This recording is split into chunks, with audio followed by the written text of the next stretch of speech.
Halo semuanya, kenalin aku Dian, Mariam, Ragil, dan Ulfah akan menghibur kalian semua karena kami akan mendongeng. Cerita yang akan kami bawakan kali ini adalah Ande-Ande Lumut dari Jawa Timur. Selamat menyaksikan.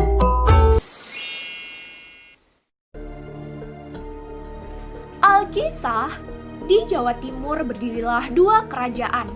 Kerajaan Jenggala yang dipimpin oleh Raja Jayangnegara dan Kerajaan Kediri yang dipimpin oleh Raja Jayangrana. Dahulu, kedua kerajaan tersebut berada dalam satu wilayah yang bernama Kahuripan.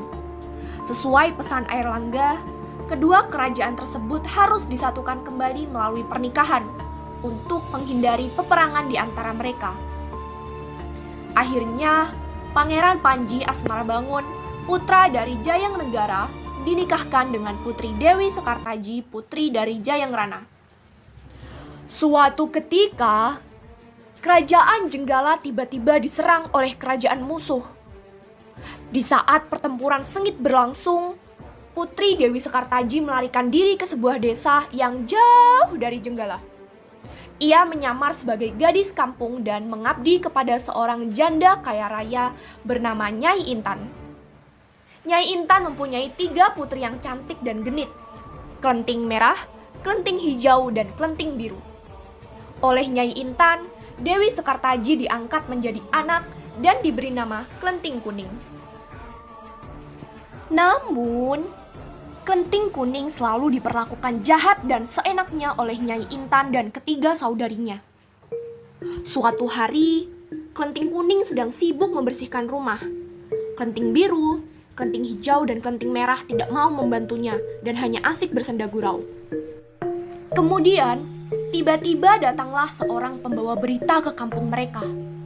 Dia mengatakan bahwa ada seorang pemuda tampan bernama Ande-Ande Lumut yang sedang mencari istri dan mengadakan sayembara.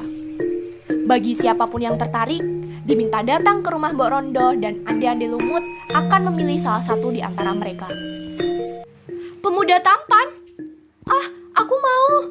Ayo kita ke rumah Mbok Rondo sekarang. Ayo, Ibu, izinkan kami pergi ke sana ya. Ya, dia pasti akan memilih salah satu putri ibu yang cantik-cantik ini. Oh, tentu saja dia akan jatuh cinta pada putri-putriku yang cantik ini. Ayo, kalian harus berdandan dan pakai baju terbaik kalian. Asik, terima kasih Bu. Kami pasti akan pulang dan bawa menantu untuk Ibu. Mendengar hal itu, Klenting Kuning juga ingin mengikuti sayembara. Ibunda, apakah aku juga boleh ikut? Aku juga ingin pergi ke sana. Hah? Jangan mimpi. Untuk apa kamu ke sana? Tidak ada yang mau melihat gadis jelek dan bau seperti kamu. Sekarang, kamu pergi ke sungai dan cuci baju-baju kotor ini. Klenting Kuning pun sedih. Tapi, ia menuruti perintah Nyai Intan dan pergi ke sungai untuk mencuci baju. Oh, Dewata yang agung. Aku juga ingin pergi menemui Ande-Ande Lumut. Tapi aku malah terjebak di sini dan mencuci baju. Kak, jangan khawatir Klenting Kuning, akan aku bantu kau mencuci baju-baju itu. Bangau bisa bicara. Siapa kamu? Tentu saja aku bisa bicara, karena aku bukan sembarang bangau. Aku Bangau Sakti. Apa benar kau bisa membantuku, wahai Bangau? Tentu saja, itu hal yang mudah.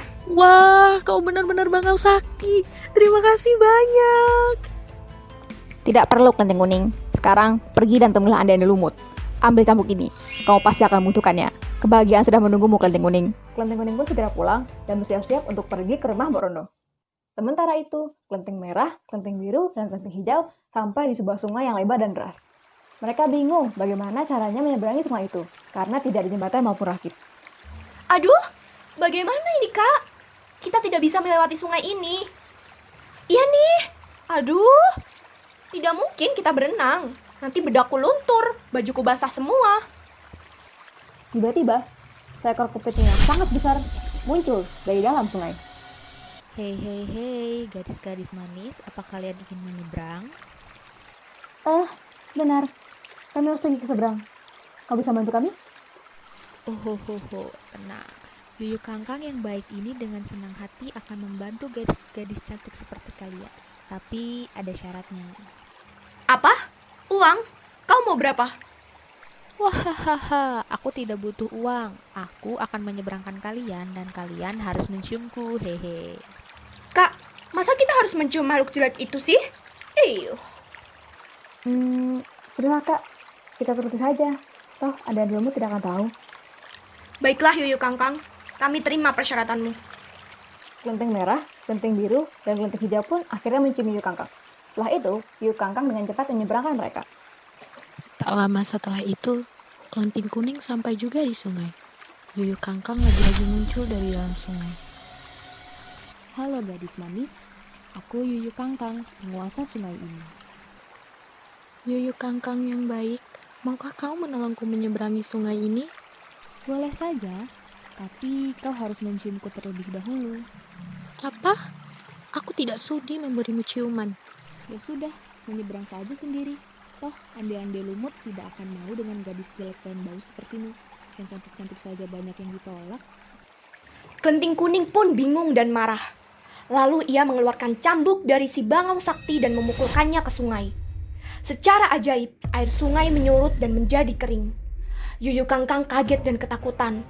Akhirnya, Yuyu Kangkang bersedia menyeberangkan kelenting kuning tanpa syarat. Sesampainya di kediaman Mbok Rondo dan ande-ande lumut, Mbok Rondo langsung memperkenalkan kelenting merah, kelenting biru, dan kelenting hijau kepada ande-ande lumut. Namun ande-ande lumut menolaknya karena bekas Yuyu Kangkang. Kemudian, datanglah kelenting kuning. Mbok Rondo, tolong sampaikan kepada Kakanda ande-ande lumut, saya kelenting kuning sudah datang dan ingin bertemu. Yakinkah kau dengan keinginanmu, kelenting kuning? Bukan yang Mbok tidak mau menyampaikan, tapi lihat sekitarmu. Gadis yang cantik saja sudah banyak ditolaknya. Sedangkan kau sepertinya belum sempat membersihkan diri sebelum datang ke sini. Tidak apa-apa, Mbok. Sampaikan saja kepada Kakanda ande-ande lumut. Mbok Rondo kemudian memberitahu kedatangan kelenting kuning kepada ande-ande lumut. Tidak disangka, ande-ande lumut justru menjatuhkan pilihannya pada kelenting kuning. Dialah gadis pilihanku sih, Mbok. Dia bukan bekas Yuyu Kangkang. Baik kalian semua, ingatlah, jangan pernah menilai seorang dari luarnya. Lihatlah hati dan jiwanya. Meskipun dari luar, kelenting kuning tampak berkumpul dan bau, namun kemudian jiwanya dan hati yang tulus membuatnya jauh lebih cantik dan bersinar dibanding kalian semua. Ternyata ande-ande lumut merupakan suami dari Putri Sekartaji, yaitu Raden Panji Asmarabangun. Kelenting kuning pun langsung mengubah diri menjadi Putri Sekartaji. Semua orang sangat terkejut melihat sosok yang sangat cantik. Keduanya pun hidup bahagia karena dapat bertemu kembali. Akhirnya, Raden Panji langsung membawa Putri Sekartaji serta Mbok Rondo pulang ke kerajaan Jenggara.